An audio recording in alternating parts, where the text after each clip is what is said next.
Dylan, thank you so much for joining me for this interview. Congrats on taking down the team today. Tell me, describe this party. And this game. It was a party for us, but describe this game, please. This game was a complete fiesta. Yeah. I actually feel that with our draft, against their draft, after the game is even close to even early, there's almost no chance of us losing this game if we played normal. I'm actually a bit unhappy with the way my team played this game because I think we could have just played a lot safer, a lot more reserved, and kind of collected the win and collected the grand finals appearance. But we had some aggressive players and aggressive personalities in the game, I would say. It's for the best, and sometimes it becomes flippy games, but you had the advantage against Koi today. Can you describe me the change of pace between the first two games and then game 3 and what we just saw now? I think the first two games were pretty good from us. I was pretty happy with it. I was very happy we got to do the Sejuani mid-game. This was a secret strategy we've been preparing for quite some time, and the fact that we got off the complete stomp version of it where we invade level 1 and everything happens is really cool. There's no way they saw that one coming.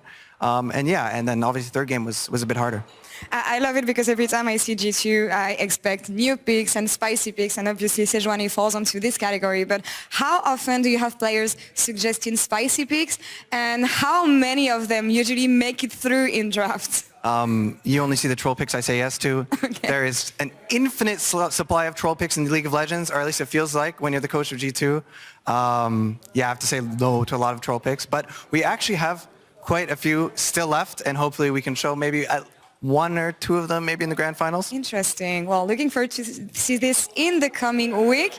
How is it as a coach, though? Because I know this is something we discussed in PGL. You're lucky to have players who are creative enough and who come up with interesting stats, but how do you implement them in your draft plan with your coaching staff? I think the most important thing is just to understand why players want to play these champions. If Caps comes to me with an idea like, I want to try Sejuani mid with Belveth, I think we can play carry jungles and be really OP.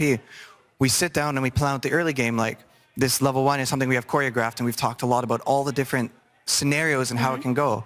The fact that we need to fight a lot mid-jungle with these combos is something, for example, we would talk about a lot. So it's about not just picking it because my player wants to play it, it's about creating a strategy around it and actually understanding it. Oh, also, it needs to not be a bad champion.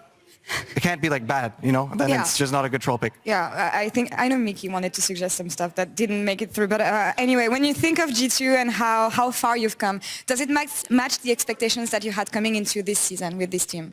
It became very, very clear, very fast, scrimming with this roster, that we're at least the most talented and skilled roster in Europe. It was just very clear. To me now, it's just about living up to those expectations, performing on the day, having good match preparation.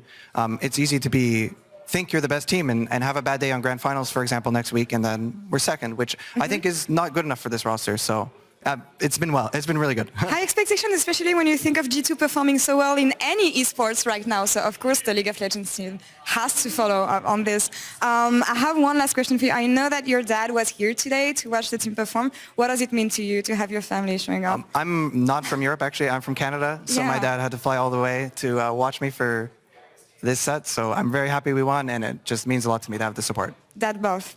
Thank you, Dylan. I know that...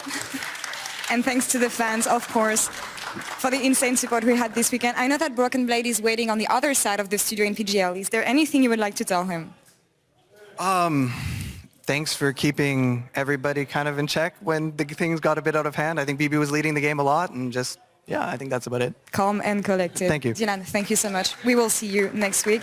And Sharks, back to you for PGL with Broken Blade.